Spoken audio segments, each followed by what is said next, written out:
Hey guys, how y'all doing today? Tower here, Analyst Rock 50, and welcome back to another Bloons TD Battles modded video. We're returning once again to the 5th tier towers mod. I have not touched this mod in a long time, and that's just because I didn't feel like doing 5th tier towers, but now there's a chance that modding may see a resurgence in popularity, if it already wasn't popular to begin with. And I'll keep talking about that shortly, but first off, I'm playing with player here. It's supposed to be Mask the Nub, not David Superior, not ISAP. I don't think either of them were available at this time. So Mask the Nub is one of the one of my fucking Twitch subs. So I'm like, yeah, let's go, dude. Let's play some 5th tiers. And he agreed. He liked the idea, and we're just whipping it out and getting ready to go for the 5th tier glue. That is what we'll be going for today. 5th tier glue is going to be pretty interesting, to say the least. It's similar to something you may have seen before in like previous mods, but I won't exactly spoil it yet. But first I want to talk about modding resurgence, but I thought modding was already popular, Tyler. I mean, kinda. Modding is interesting in that, like, you can never really know how it's like, how popular it's gonna be or how unpopular it's gonna be at any given moment. But recently, of all fucking people, Jerome ASF did a Bloons TD Battles modded live stream. He didn't even hop into normal balloons. He hopped straight the fuck into modding. And honestly, that blew my mind. I guess that's some Bodale 40 influence speaking. Also, round 10 bank, suck my dick. We are killing it. Yeah, these monkey farmers just so OP. Allows you to get, greedy bank super early. It's just $2,000 for, a plantation equivalent. That is some good money right there. So yeah, I think Bodale was talking with the guy that played with Jerome. His name's Ben, whatever, and he was talking about the concept of balloons modding and like how Ben was interested in all that, and basically then he just brought the idea up to Jerome and they did a stream about it. So I'm curious if that means modding will become more popular or if it'll become less popular. According to some people, they'll make modding less popular, and I don't really see the logic behind that. Well, okay, based off the way the stream actually went, there is a possibility. So how the actual stream went, they did the one mode that just gives you $75,000 to start or whatever, and it has like insane ramping. And basically, they just went into spamming the screen with like all the super late game shit, flooding the screen with projectiles, causing insane lag, and then crashing the game on like round 16 multiple times. And that's generally not a good exposure if you're trying to get into modding. You're like, oh wow, this crashes all the time. I don't necessarily want to do that. And I mean, that's the thing, right? If they're just gonna go into mods and just hop right into the hashtag late game stuff, and it's not even late game, just showcasing what the stuff looks like without even doing some foreplay, without even teasing the viewers beforehand. I mean, it's not gonna be quite the same. That's generally why I show the whole game. Gotta warm you guys up for this exciting 5th tier tower. And if you're just gonna hop right into it and crash the game, it kind of defeats the purpose. Feels a little unearned, if I say so myself. But hey, I guess I'm not one to judge. I'm glad he's doing it. Hope it brings more popularity. I'm hoping more people check out 5th tier mods, to say the least. Or, on the contrary, it could just completely ruin it. So, we are saving up for a 5th tier glue gun. Our left side right now is an expensive one. Even with freaking 8 max tier farms and like 1300 eco, we still have to take a while to save up. And now we've got it. Let's go. Let's fucking go. This is like the flaming glue is what it's called. It's a giant glue fireball. Basically, that's what it does. This is similar to the glue flamethrower from J-Bud's old mod, but this is so much more ridiculous. This is without a doubt so much more ridiculous, because every balloon the flame hits, it actually does glue, which I think is pretty a nice touch on it. It does the 4th tier glue, which hits like it pops 10 layers a second or something like that. So it's pretty good. It's pretty good. So it's really hard to gauge how good the actual popping power is, because it's absolutely just vaporizing, liquidizing those balloons, even ceramics, just as they come in with like single bursts. So players sent out some ZOMGs. I think it's in 5 of them. So they're just around 27 ZOMGs, but they are making a little bit of progress. Oh, just kidding. No progress whatsoever. As ZOMG layers, they were getting far, but once it got down to MOABs, those things were just gone.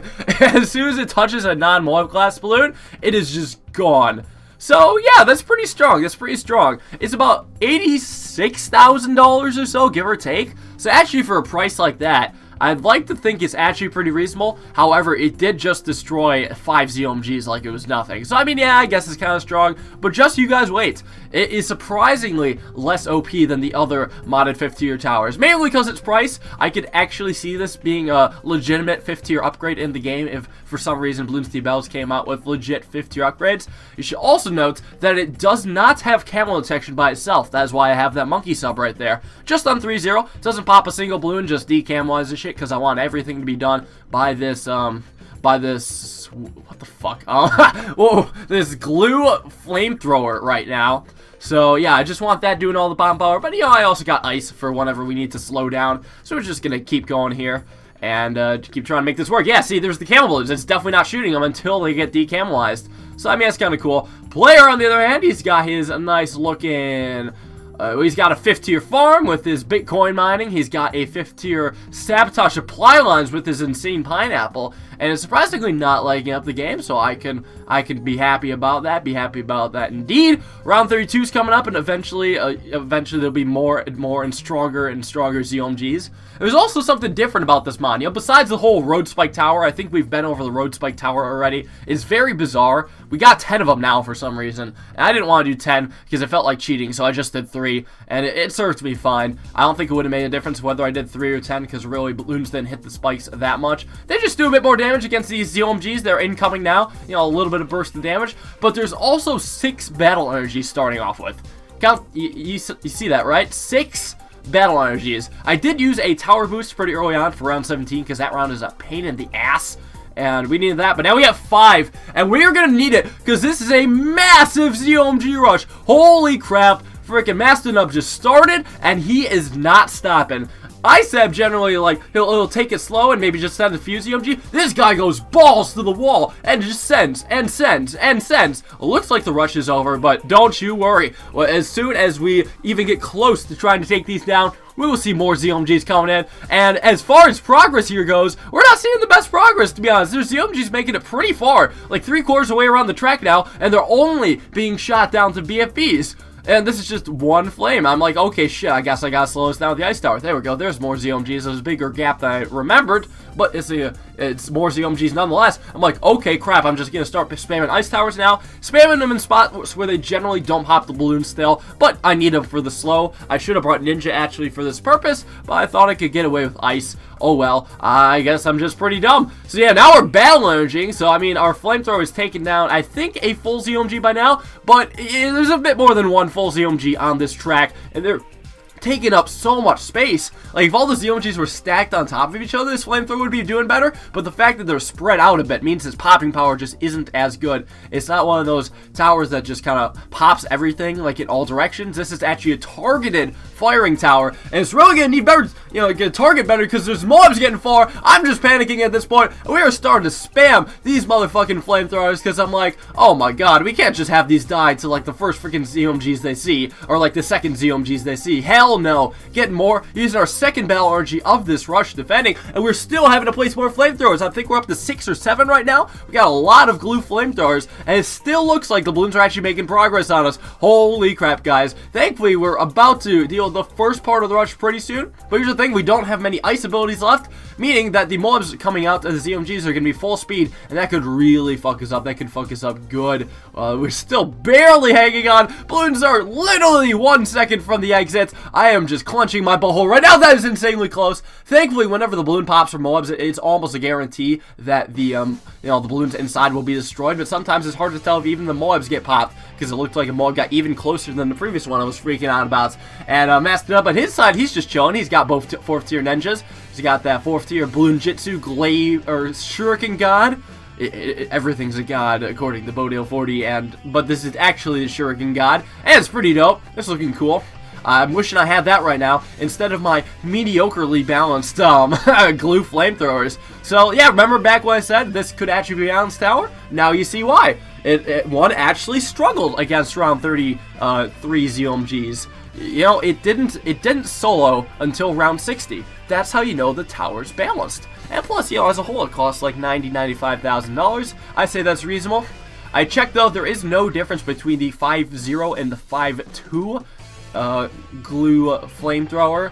Although if there is, it would be a very slight difference and hard to actually pick up. So it's really hard to say. So now that we have all these glue flamethrowers, it looks like we're doing a better job. But you do have to take into account the fact that MOABs do get stronger and do get faster. And the rush finally ends on round 41. But we still actually have to defend it, right? We still defend these pretty strong ZOMGs. I'm going to see if I can do this without actually buying too many more flamethrowers. Because first off, it actually costs a lot of money. Maybe I should have came prepared and placed a lot more farms around the map. I was just being lazy in the past. I'm like, yeah, I got my flamethrower. I mean, I could farm right now, but I don't give a fuck. And that was almost a downfall of me, because I still can hardly afford anything. Like, I only have $144,000. That affords 1.5 flamethrowers. Not very good. Not very good at all. However, players got to be careful that his shurikens don't run out. Looks like he's very short on of shuriken supply. I guess he realized he spent all of his money on ZOMGs and should try to actually defend himself. There's still MOABs getting pretty damn far though. Still just activating the ice abilities is a little bit better now that I have all these ices. And it looks like we're probably going to take down this rush. I think there's only 1 or 2 ZOMGs left. And I think we should liquidize the MOABs pretty well. They are getting further and further though, so I'll give them that. I think we're going to have a clenched butthole at the end of this, but we will defend. We'll defend. Yeah. So I think once we defend, we'll probably get rid of some of the flamethrowers, because like, alright, it's a little bit too easy if you buy multiple of them. Like, I don't know, if you fill the screen with 5th tier towers, and you somehow don't crash the game, you could realistically last until like round 500 or something insane like that. Especially like 5th tier temples, if that didn't crash the game, just the amount of 5th tier towers that would spawn would be insane. This is why I want like NASA's supercomputer, or like, you know, NASA's insane terabyte internet or whatever the fuck they got, just so I could play 5th tier towers and defend with that. So now we got round 43 ZOMGs, so they're even stronger. Players rocking his super funky Sun God club, hoping to destroy everything there, but that's pretty expensive. That's like a $55,000 upgrade in itself. And actually, we're struggling a little bit against ZOMGs. Now we knocked them down to VFBs. And it looks like all the flames are actually hitting their pop limit, so they do actually have a pop limit. They don't just go until nothing happens. It seems that they have, well, maybe they don't. I don't know. It's really hard to tell, but it looks like we're knocking down the round 43 ZOMGs pretty easily. What about round 44? It's just going to get harder and harder and harder. Player ain't sending me much because, I mean, like I said, he spent all his money on ZOMGs earlier. Now he's got to focus on defending and not dying. Uh-oh, that's looking bad, especially since the Sun God's club is running out and the glaives, or the shurikens, are getting overwhelmed, and Master Nub is going to be taken down. So that's that, and that is the 5th tier glue, motherfuckers. So I hope you guys enjoyed the glue flamethrower. Hope that brought back some nostalgia to Jambite's original mod, I believe. I think it was his first ever mod, unless there was some secret unreleased amazing mod that I never heard about. That's probably his first mod. When he actually had like a flamethrower tower, so it looked like a glue, and but it shot flames, and it shot really weak flames at first, and then the 4th tier was kind of comparable to the 5th tier glue here. The 5th tier glue here was definitely stronger though. The glue flamethrower tower, I mean, yes, it was broken, but it still was relatively balanced compared to this. So, yeah, it's just glue flamethrower in general. It's pretty strong, but pretty cool to look at, if I say so myself. And the fact that it just glues all the balloons with the super glue is so nice. I absolutely love it. Fun tower. Thanks for making it, Jambites, and I hope you guys enjoyed watching. I guess there's one more upgrade of the glue that we'll have to do, maybe in another video, potentially one day. All probably come back to this mod in like 2 months or something, and be like, what's up? Unless, alright, there is an opportunity. A lot of people have been asking me to do a modding live stream. So, you know, if we get some, you know, maybe hit a like goal in this video or something, I'm thinking 1,000 likes, we could do a 5th tier towers modded live stream in the near future. It won't be right when we hit it, but I'll throw in an extra live stream like sometime this week or next week, and we'll do 5th tier towers. So if you guys actually do want to see that, then I guess hit that fucking like goal. If not, let's just say some angry things in the comments. I get off to that. So thanks you guys for watching. Hope you enjoyed. I'll see you guys all in tomorrow's video. Peace out.